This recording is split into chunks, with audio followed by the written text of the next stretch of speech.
when they attack black people after they've been murdered, when they did absolutely nothing wrong, you're pushing us to the limit. And what do I mean by that? You're asking us to talk about history, the history of the South. This is in Georgia. What happened in Georgia? There were savages in Georgia. It was the ancestors of the white right-wingers. They were absolute savages.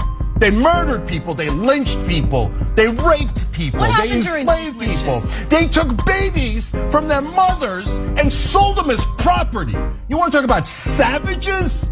Your ancestors were the biggest savages the world has ever seen. And so don't you dare call a black man a savage after you murdered him. Don't you dare do that. I'm so sick of African Americans being called violent when the world's worst violence was done to them, not by them, to them, not by them. For God's sake, you want to do racist stereotypes? If it fit anywhere, and it doesn't, but if it fit anywhere, it would certainly fit white right-wingers of the South, who has hundreds of years of history of being savages. Savages. They snatched babies and they sold them as property and they raped their mothers. Savages. That's what they were. You want to talk about stereotypes? Screw all of you who still defend that Confederacy, that monstrosity. Anyone who defends that is a barbaric savage. That's why they don't want to teach American history in public schools. That's why there's been a strong orchestrated effort to prevent the teaching of anything that you just mentioned right now. Because, hey, God forbid that, children learn about the real savages in this country's history. Europeans come to this continent, literally ethnically cleanse the indigenous population out of existence, kill them on a scale that has hardly been equaled, and refer to them as savages. That's an achievement. Who's the savage? The first time I encountered this was in a little town in Massachusetts called Deerfield. It's a reconstruction of what that little town looked like in colonial America. And in front of each house is a plaque that explains something about this house. And then description. On the 18th of October of 1702, the savages attacked. The first time I saw this, the savages. You come in here, destroy everything these people have, and they are the savages. That's an interesting move. It is. I hadn't thought of that before. Think about it. But I would like to say what scares us is I think we hear violence. The young lady said she's afraid of violence. And isn't it sad that we who have been the victims of so much violence, now whites fear violence from us? We do not have a history of killing white people. White people have a history of killing us. See? And what you fear, may I say this, sir? What you fear, and it's a deep guilt thing, that white folks suffer. You are afraid that if we ever come to power, we will do to you and your fathers what you and your people have done to us. And I think you are judging us by the state of your own mind, and that is not necessarily the mind of black people. Hello brothers and sisters, welcome back to the channel. I'm hoping that you are doing great from wherever you're watching this video again. I'm your host and presenter Eugene Stories. Now, so many times history has labeled black people in different ways. They managed to label black people as savages. But let's just be honest. What do you think are savages? Let's look at the black history. The black history doesn't always start with slavery. And this is where majority of people get it wrong. Black people had one of the best civilization. They developed mathematics, they invented physics, all these things, and the good inventions that black people made. And then white people came and disrupted everything, replaced, rewashed, whitewashed, revisioned black history. They managed to do this. And then later on, they came and called black people savages. The same people that you find that had civilization, you destroyed everything good that they have, you come and call them as savages. Well, brothers and sisters, back in the 70s, they used to lie about black people. They used to lie things. They used to stereotype black people, how black people do things. And the truth came out as time goes by. And what people learned is that majority of history that they were being taught is a whitewashed history. And today, we have people that are standing with black people, that are standing with black Americans. So the following video that you're about to watch is a video of this professor who is calling out the craziness that is happening in the United States because white people are referring to black as savages. So when you get to look at the history of both the two of these people, you really get to understand who are savages. Because when I get to look at the history of white people, all I'm seeing savagery, I'm seeing violence, I'm seeing all those crazy things that you can describe. Civilization came from black people. Black people are the ones who came with civilization because the opposite of savagery is civilization. White people were never civilized. They were taught to grab violently. They were taught to take, to rape, to rip off black people, all the good things that they had. And then what they could do is just replace everything good that black people did. How did they do that? They revised history. They changed, they manipulated history on their behalf. Right? So brothers and sisters, please let me know what you all think. I want us to watch this video and then I'll be back. I'll be giving my thoughts in regards to this. And if you're watching me for the first time, I'm your host and presenter Jedic Stories. Don't hate the reporter. Head the report. So let's get into it. Hey everybody, Professor Moore here. So last week in my modern history course, we covered indigenous people. And one of the topics that we discussed was the demonization of Native Americans and the Declaration of Independence. In the 1776 Declaration, Thomas Jefferson calls Native Americans merciless Indian savages. And he argues that what makes them savages was that their rule of warfare is an undistinguished destruction of all ages, sexes, and conditions. So there's 2 points to be made here. Number one, yes, indigenous people did kill American settlers. However, these were violent acts of resistance against a genocidal settler colonialism. The second point is that, in my mind, this is a clear-cut case of psychological projection. Because what Jefferson was accusing the Native Americans of doing was exactly what Europeans and Americans were doing to indigenous people.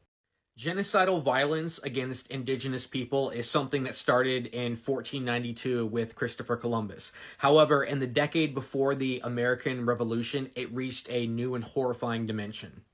After the British defeated the French in the French and Indian War in 1763, the British king made a deal with the Native American tribes they had been warring against. And the deal was that no more American colonists would take over their land. So in 1763, he issued the Royal Proclamation, which drew the proclamation line across the Appalachian Mountains.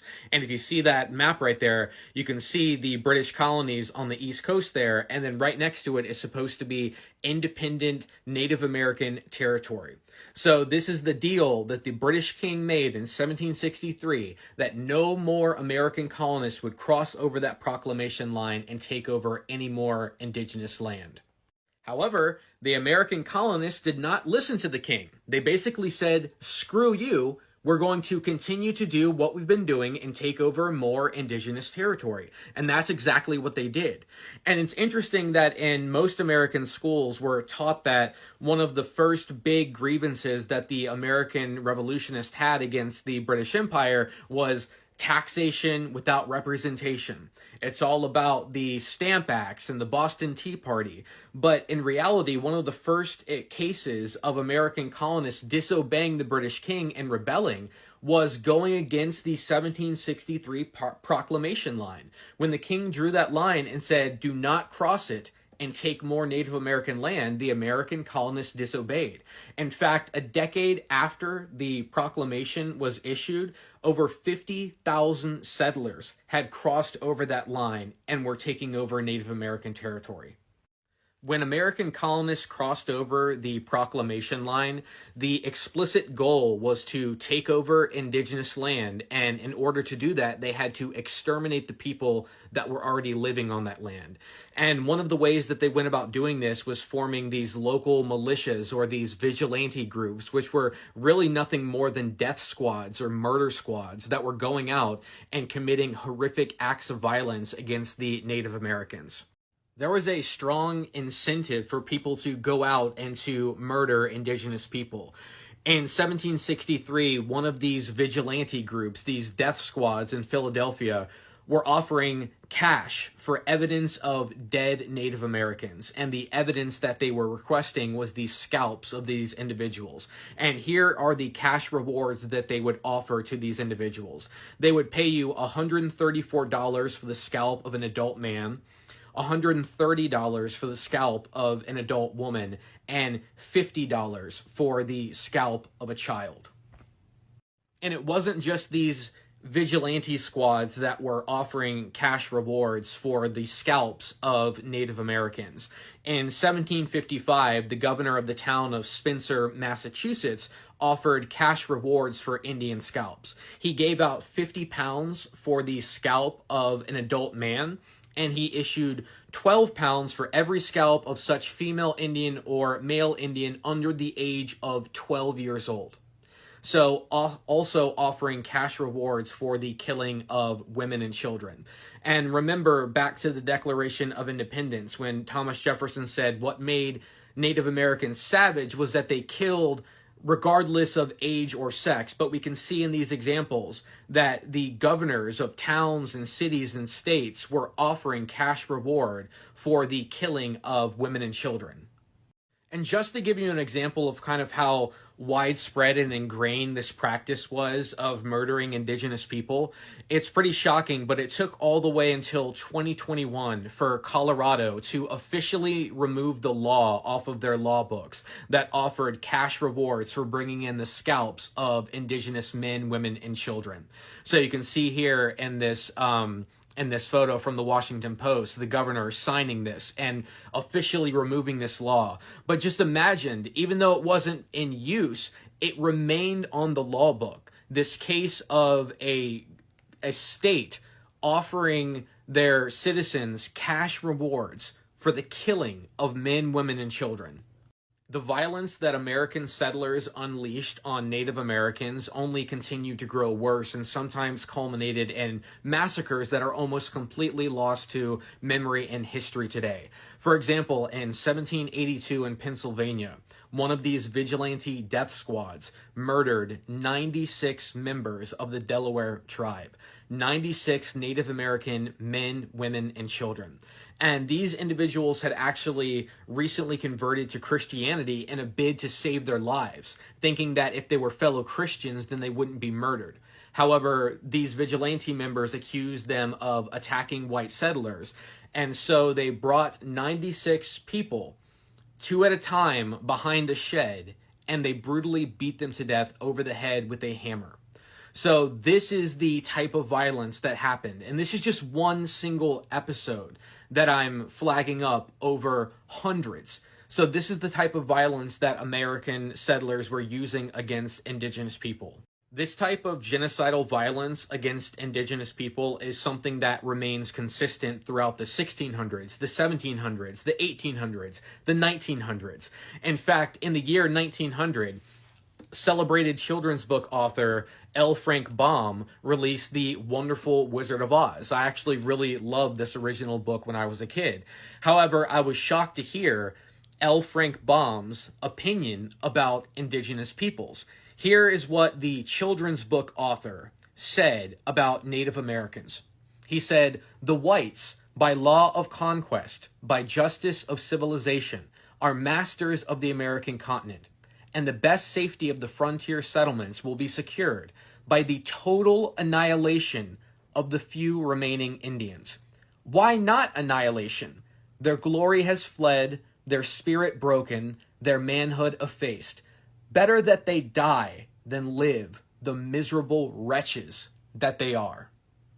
This type of genocidal rhetoric And this language of total annihilation, total extermination can be found everywhere you look. It was U.S. Army General Philip Sheridan who coined the famous phrase, "The only good Indian is a dead Indian." U.S. President Teddy Roosevelt said, "I don't go so far as to think that the only good Indians are dead Indians, but I believe that 9 out of every 10 are." The Civil War General William T. Sherman is rightly praised for his role in defeating the Confederacy during the Civil War. However, when it came to America's war against its indigenous people, here's the views that he expressed. "We must act with vindictive earnestness against the Sioux, even to their extermination, men, women, and children. During an assault, the soldiers cannot pause to distinguish between male and female, or even to discriminate as to age." And that's exactly what happened. In 1861, U.S. Army Captain Nicholas Hote described how during one battle, the Navajos, squaws, and children ran in all directions and were shot and bayoneted. "I saw a soldier murdering 2 little children and a woman. I yelled immediately to the soldier to stop. He looked up, but did not obey my order. I ran up as quick as I could, but could not get there soon enough to prevent him from killing the 2 innocent children and wounding severely the squaw." So think back to the Declaration of Independence and Jefferson calling Native Americans savages because of their undistinguished destruction of all ages, sexes, and conditions. We can clearly see that this is what the Europeans and the Americans were doing against indigenous people, and it should be called by its true name, genocide. But white culture is formed in savagery. I also said there isn't a place on God's green earth that they haven't come there and decimated the native inhabitants. There isn't a place. They are murderous savages. That's their culture. They call it conquest. We call it savagery. This is broad history. This is the history of white cultures. When they have the intention to invent a weapon, they don't just invent a weapon that can harm an enemy in one-to-one combat. No. They invent bombs that can decimate entire populations. They invent viruses like smallpox that they spread amongst unvaccinated Native Americans and then decimate their populations. And therefore the Americas, have got a native population which is less than the settler population in certain countries like Argentina.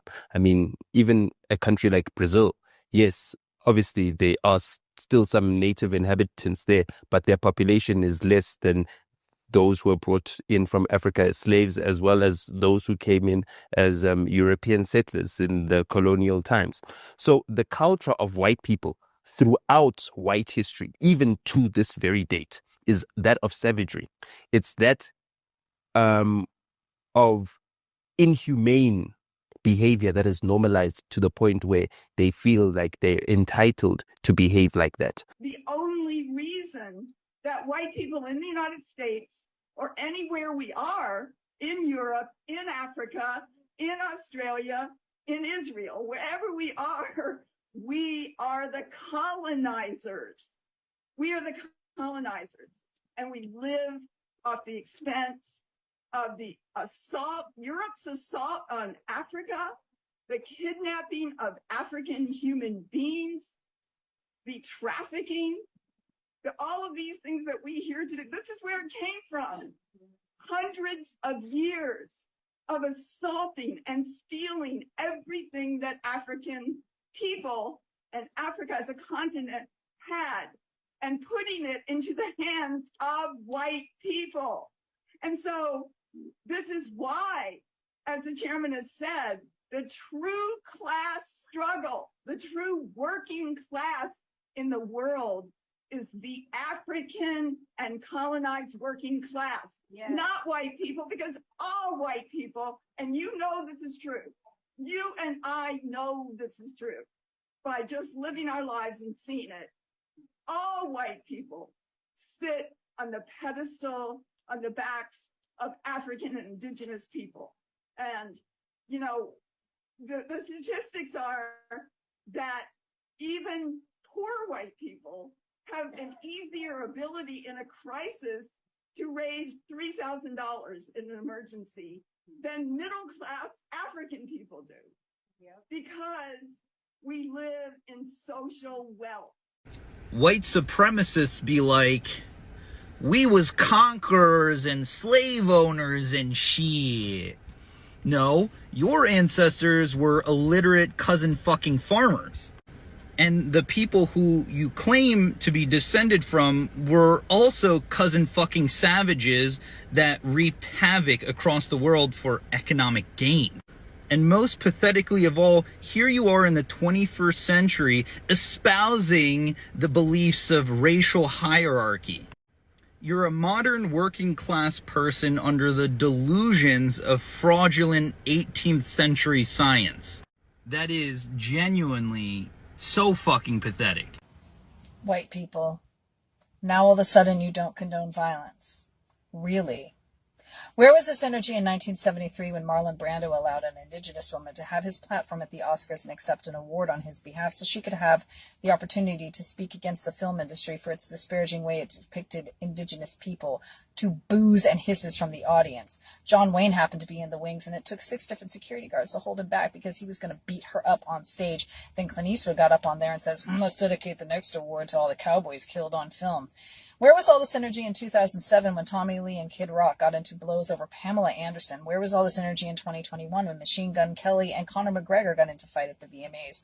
Where was all this energy for all the white men who've received awards despite their toxic masculinity and their hideous treatment of women and children, including but not limited to Kenneth Branagh, Woody Allen, Kevin Spacey, Harvey Weinstein, and Roman Polanski?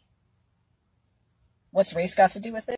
White people. If crime statistics really mattered to us, we would be talking about white men every damn day. We as white people love to throw around statistics when it comes to the black community.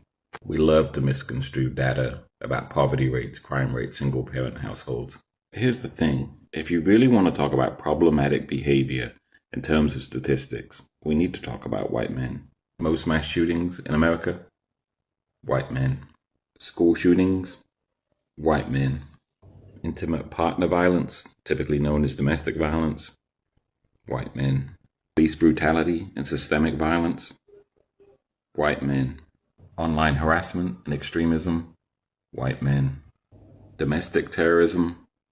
White men. Serial killers? White men. The demographic making up the vast majority of CEOs, judges, senators, and police chiefs who refuse to hold white men responsible? White men. And yet us white men are really talked about as being a problem. Few white people are asking what's wrong with white men, what's wrong with the culture. Few white men are demanding that we be fixed. And why? Because we as white men humanize and individualize white violent offenders. And it's time to flip the script. To shame and blame, because I know white males are incredibly fragile when it comes to that, but instead to name what's really going on and who continues to be protected and not held accountable because of selective storytelling. I'm not sure who needs to hear this, but saying that black people were better off under slavery and Jim Crow because they committed less crimes is not a political opinion.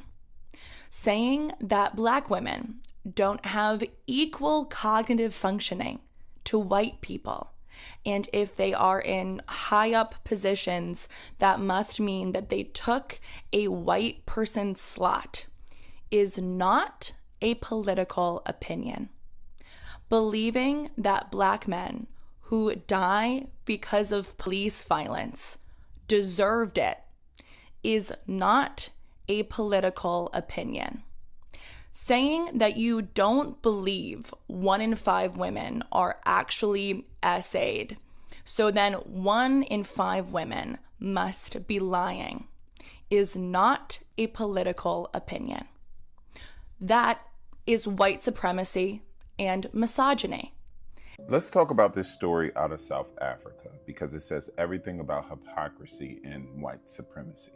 A white farm owner and his workers are on trial for allegedly murdering 2 black women. Women who were unarmed, women who were simply collecting old dairy products. And after they allegedly murdered them, they fed their bodies to pigs. Think about that for a second. They fed their bodies, human beings, to animals. The part that pisses me off the most with this is these are the same kind of people who look at black folks in Africa or America or anywhere else and call us savages. But tell me this, what is more savage than shooting 2 hungry women and then treating their bodies like trash? What's more barbaric than covering it up by feeding their bodies to animals? This isn't just a crime.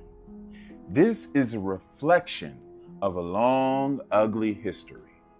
If you remember, colonizers stole land, they massacred villages, and they called it civilization. Slave masters whipped, raped, and lynched black bodies, and then had church the next morning. Apartheid made people strangers on their own land. And then when we resisted, they called us violent. See the pattern? Whenever black people act out of survival, we're branded as criminals. When white supremacists murder in cold blood, it's protecting property. It's isolated. It's lost in the news cycle somehow. And then you got politicians like Trump who push this lie of a so-called genocide against white farmers while ignoring the everyday violence against black South Africans. That's not just hypocrisy. That's propaganda trying to flip the script and make the oppressor the victim. You want to know the truth? Black people are not savages. What's in our blood is resilience, creativity, and survival against all odds. But what's in their history, their very foundation of white supremacy, is violence, exploitation, and the dehumanization of others. That's the real savagery. So the next time someone dares to point the finger at us, remind them, we didn't invent this cycle of brutality. They did. And we've been surviving it, exposing it, and rising above it for centuries. Now let me ask you this. When are we going to let them stop defining the narrative and start forcing the world to see the truth for what it is? White people have been the most dangerous people on the planet, historically. I said this boogeyman-like stigma that black people are to be feared. Ooh, the boogeyman black man. When historically, white people have been the most dangerous people on the planet, historically, in terms of murder, mayhem, and destruction. Hello folks. Hello brothers and sisters. Welcome to the channel. I'm hoping that you are doing great from wherever you're watching this video from. As you know, I'm your host and presenter Genetic Stories. So majority of the things that white people say, we all get to realize, we all get to understand that they are lies. Lies that have ever been told throughout the history. And that's just what people should know. People should be educated about this. Because they managed to change history and made it like they want to be. They wanted to change everything to be theirs. But good thing is that black people are well educated and they know the truth and the lies when they just say it. Now, in the 70s, we often quoted that there are difference between history and his story. History and his story. Yeah, I think that makes sense because if you say history and his story, history, his story, and his story. So, these were taught in school. What were taught in school was his story and not history. And that's the true history that should be taught. So I hope that makes sense. Majority of what we are seeing is revisionist history. They managed to manipulate information. They managed to change the truth so that the truth can favor them. Oh, they did so much worse. They stomped babies' heads. They also battered them up to their necks and kicked their heads until they severed. They also fed babies to alligators to catch the alligator whale coming for the child. They tie a man on 2 horses and have the horses rip off the man apart. Shall I go on? That's what's up, right? And who today is kidnapping children all over the world to play adult games with the children plus eat and drink their blood? What billionaires do? You know that eat pizza, jerky, and drink grape soda multiple times a week. Why would good chosen people view abusing children as a good way to get that on others for future favors they may need? African explorers visited every continent and every world remained peaceful and the earth remained unharmed. European explorers started arriving on other continents and genocide started happening. Crimes against humanity began. A massive war started popping up everywhere. Everyone stopped caring about protecting the planet and started thinking about making money. The human race got divided into race by color, with white always portrayed as superior in everything that mattered. European colonization was the beginning of the end of life on Earth. So many things happened. So many changes happened that needs to be addressed, needs to be talked about, right? They know who and what they are. They don't want to claim it, so they blame it on black folks. It makes them feel better. The 1% depend on poor white folks. You know the ones that aren't the 1% to keep pushing hate. It's the only way they can keep talking from the people. Look at Trump. You put him in the office, he has been the worst. Then black folks, let that sink while you side with the 1%. Right?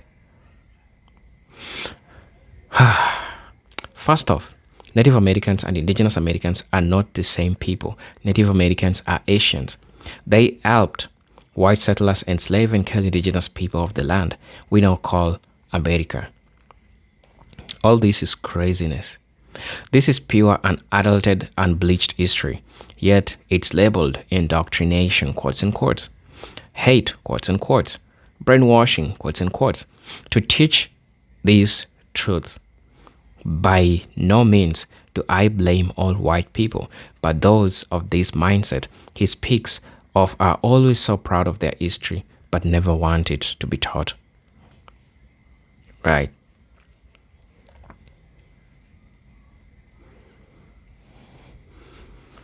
They flipped the script, lied about history, brainwashed the masses through school and media to point the finger at black and brown, and now stupid racists still think they are superior. Their entire existence has been built on evil, lies, and the blood of indigenous people.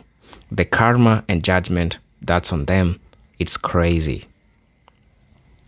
Right? What was done to black people, especially black women in the South, was not something to soften or forget. It was organized, institutionalized violence. Families were torn apart, children were sold, and bodies were systematically violated by a system that labeled as savages to justify their own savagery.